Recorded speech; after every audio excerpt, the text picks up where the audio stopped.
So I guess you could say that we interrupt this usual broadcast to bring you some news. And yes, this is not what I was planning on talking about this week, but it is massive news. Yes, Rolex have increased their prices once again for the second time this year. How much have prices gone up at retail? Does it differ between gold pieces and steel pieces? And what exactly does that mean for the secondary watch market, the grey market, which over the last 4 months has been in decline and prices have been falling? Is this the revival? Does this mean that we're going to see a big boom once again in prices on the secondary market?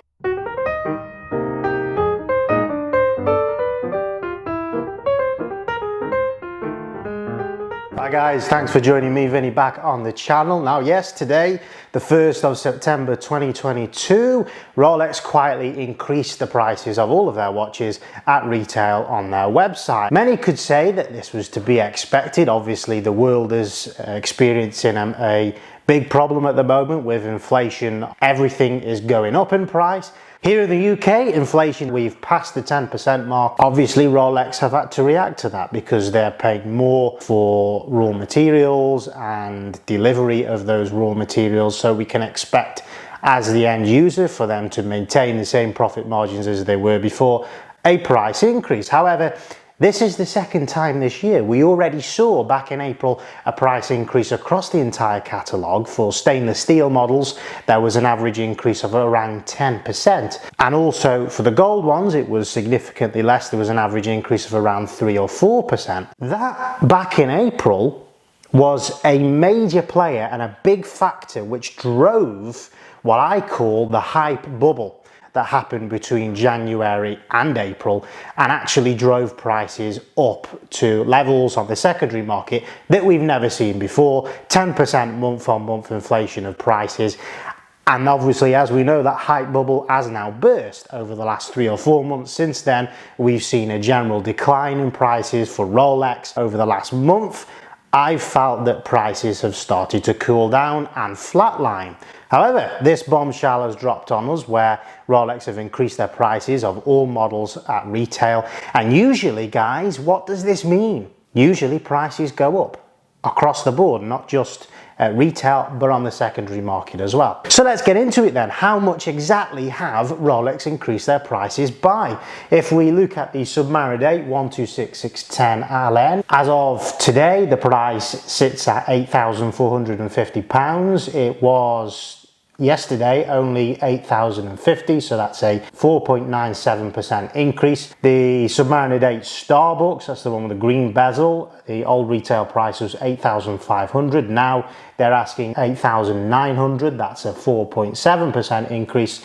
The Yachtmaster 40 steel and platinum stood at £9,800. Now that has increased over the £10,000 mark at 10,350, a 5.6% increase. For the GMT Master 2, that's the Batman or the Pepsi variant on an oyster bracelet. Those yesterday were at 8,400, and as of today, £8,850. That's a 5.3% increase. The stainless steel Sky Dweller Oyster was £12,250. Today it is priced on the Rolex website at £12,800. Again, a 4.49% increase.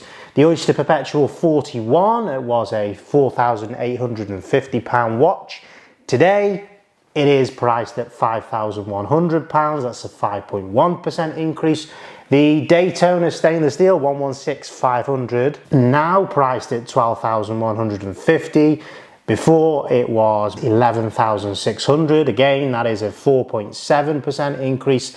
And let's have a look at some of the gold models then. The Day Rose 40 was priced at £32,250. Today, on the 1st of September, it is now priced at £33,950, an increase of 5.2% there. So on average, it's fair to say, I don't really have to do the maths and look at the average of those. It does come out at 5%. And that's been uniform across the board, not just for stainless steel models, but also for gold models. So what does this mean then for the secondary market? Well, make no mistake, dealers are going to jump on this bandwagon. My God, They need something to shout about the strength of Rolex prices right now. And this has come potentially as a godsend to many dealers to say, look, yes, prices are going up, retail prices are going up. We're now going to have to charge 5% more in line with what the retail price increase is so that we can make the same margin or whatever. And that's going to be mirrored on the secondary market. So what that's going to actually look like to the end consumer is a strengthening in values of Rolex across the board.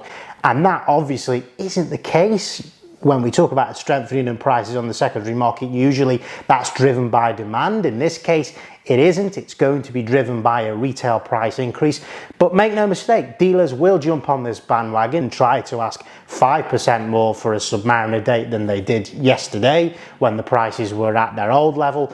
And we will see if the watch buying public actually buy into that. They might not have any choice, because if clients are approaching them with watches that they've bought at retail, they're going to be slapping the same 8 to 10% margin on that. It's obviously, at the end of the day, going to result in a higher secondary market price. For dealers, it's great news because it presents this image that things are getting better. I would say that many secondary market dealers will be using this retail price increase as a marketing ploy to actually sell their stock as an even safer investment amidst all of this declining in values that we've seen over the last few months. It is the first glimmer of hope of a potential uptick in prices once again. Does this mean that this is going to be the beginning of a boom once again? I'm not sure. Obviously, what's driven the decline in the market and secondary market values over the last few months has been many things, not least the economic situation. I think the problems that led to a decline in the market go much deeper, as I've mentioned many times before. This is not going to lead to a boom in the market once again. Prices aren't going to just suddenly start going up and up and up and up. But what I think we will see, certainly in the short term, is dealers trying to use this. And look, I'm a watch dealer myself. I operate on the secondary market. I have a significant interest in Rolex. They make up 80% of the pieces that we sell at Beat the Waitlist. From my perspective, if I'm having to pay more for watches that I'm picking up from clients who have just walked out of the authorized dealer, then obviously I'm going to have to sell them for more to maintain that margin. Our margins have already taken a significant hit over the last 6 months in particular, and have been squeezed. Definitely the impact on the secondary market is going to be an increase, certainly in brand new unworn pieces. And therefore, as many people have been saying on YouTube, I know Ushin O'Malley has been saying on the Timeless Watch channel that now is the time to buy. It is obviously good news, and it's a good marketing tool for dealers to say, yes, prices have strengthened. Now, your watch, your Submariner date, which is a 2022 that you bought from us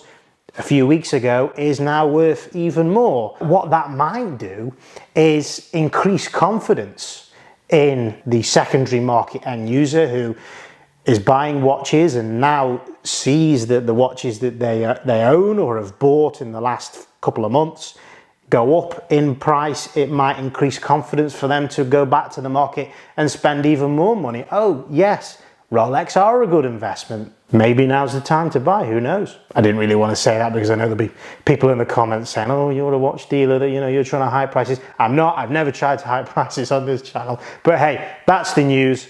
That's the history. That's a fact that a retail price increase usually does increase the secondary market values. Anyway, I'm Watch Investor Vinny. Thanks very much for joining me. Go check out beatthewaitlist-watches.com, and I'll see you next week in the next one. Take care.